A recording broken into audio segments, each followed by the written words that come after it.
Welcome to the module on challenges in flexible pavement. In the previous two modules, we discussed about the selection of bitumen, the challenges faced in selection of bitumen, and the challenges faced in the asphalt mix designs. Now, in this particular module, we will be talking about the challenges one will have during the paving operations. Just to refresh once again, what are the challenges we will be discussing in this particular modules. Those who have joined for the first time or those who are watching this video for the first time,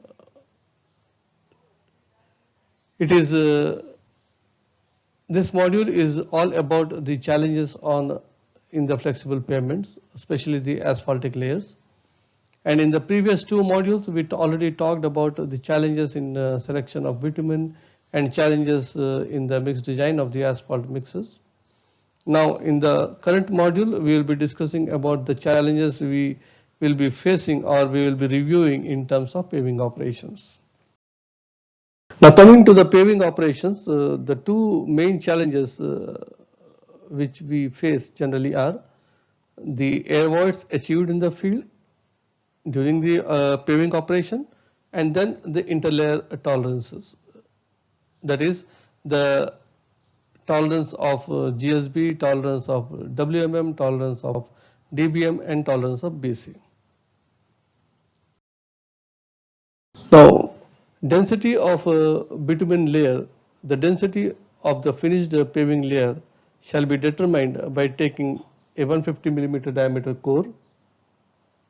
The density of the finished paving layer shall not be less than 92% of the average density based on the theoretical maximum specific gravity of the loose mix, commonly known as GMM, obtained on the day of trial following the procedures outlined in ASTM D2041.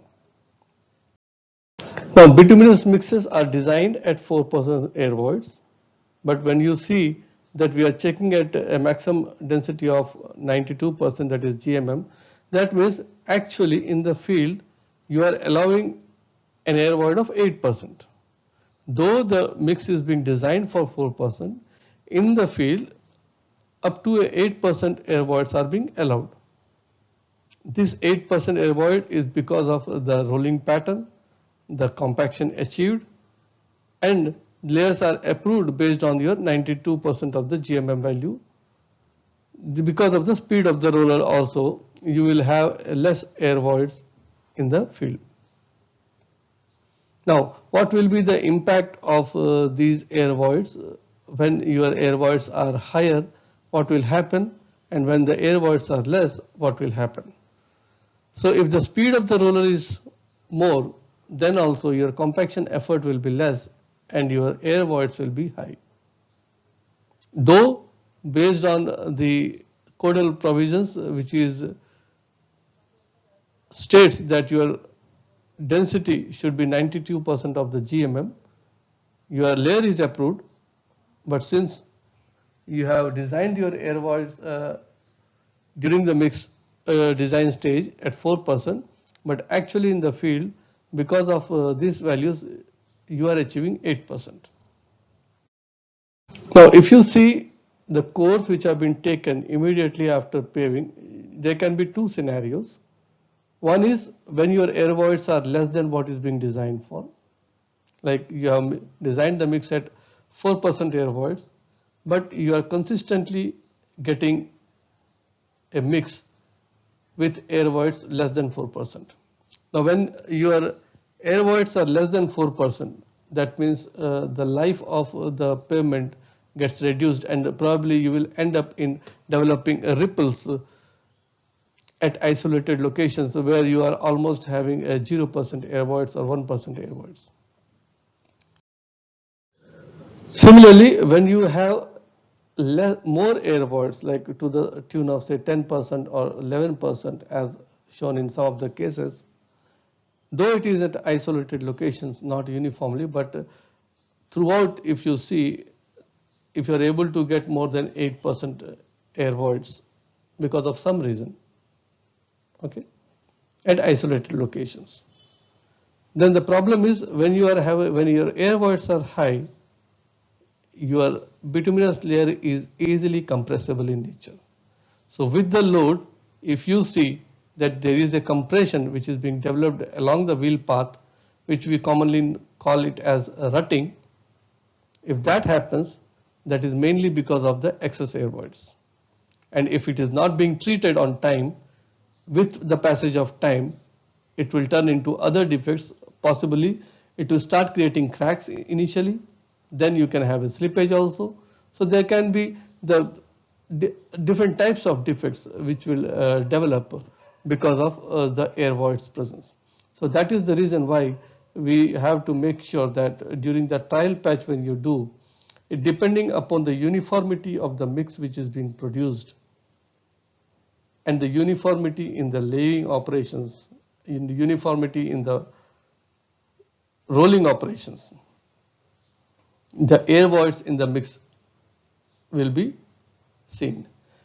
If you have a lag in the rolling, definitely you will have a different air voids at different pockets in the same paving length, because the temperature of the mix is uniformly being reduced whether it is being rolled or not rolled. So if the temperature is dropped dramatically before the rolling starts, that means you all know that bitumen is brittle as the temperature goes down, and it will not allow you to compact. It will not be flexible as it is to get compacted easily.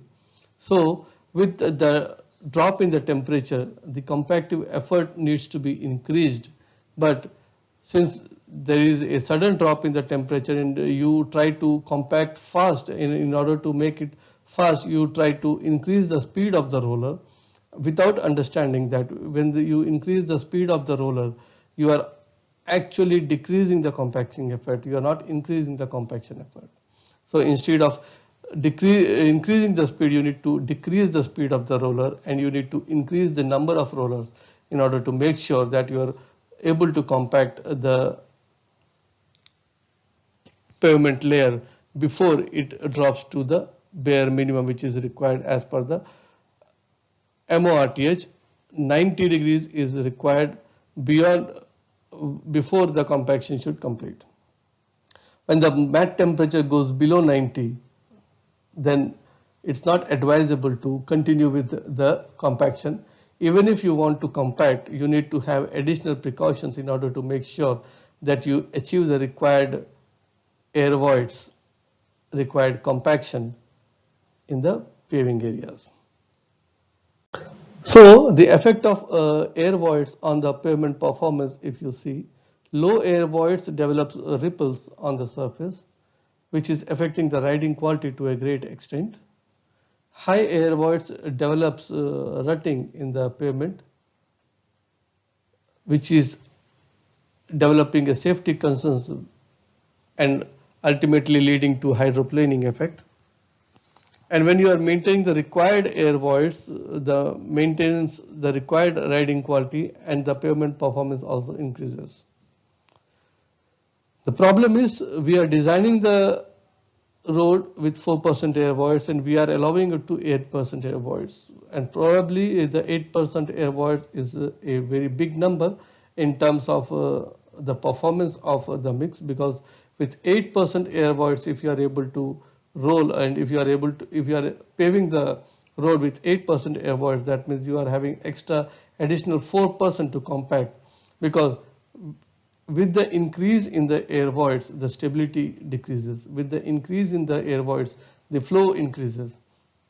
So it's not only that the compaction effort is reduced and the air voids are increased, but with the increased air voids, your durability also goes down. So when it is being designed for 4%, it should be plus minus 1% of the designed air voids values. And we don't have any guidelines on what should be the effect or what will be the effect when you are designing the mix at 8% air voids. So when we can roll up to 8%, why we are restricting our mixes for 4% voids only during the design stage? So these are some of the questions which are unanswered in my case. Coming to the interlayer tolerances, as you all know, we have different tolerances at different levels or different levels. For GSB, the tolerance allowed is plus minus 10 millimeters. For WMM, the tolerance allowed is plus minus 10 millimeters. For DBM, the tolerance allowed is plus minus 6 millimeters. And for BC, the tolerance allowed is plus minus 6 millimeters. The same is replicated in terms of a table in MORTH, the surface level tolerances of section 900 table 1 if you see. Flexible pavements plus minus 10 millimeters for sub-base, base courses for flexible pavements, bituminous binder plus minus 6 millimeters, and wearing courses machine laid plus minus 6 millimeters and manually laid plus minus 10 millimeters. So for each layer there is a tolerance which is being given in order to make sure that your laying is being done within that tolerance. Now if you see a graph which is being drawn based on the crust thickness and the MR values for different CBR values starting from 8, 10, 12, 15, 18 and 20. In the x-axis you have the MR value, in the y-axis you have the crust thickness, and each line indicates the CBR value. The bottommost line is having a CBR of 20 and the topmost line is having a CBR of say 8. Now if you see for a CBR of 8, when your MR value is 2000, your crust thickness requirement is 615. And when your MR value is 2500, your crust thickness goes down to 605 for a same CBR value of 8.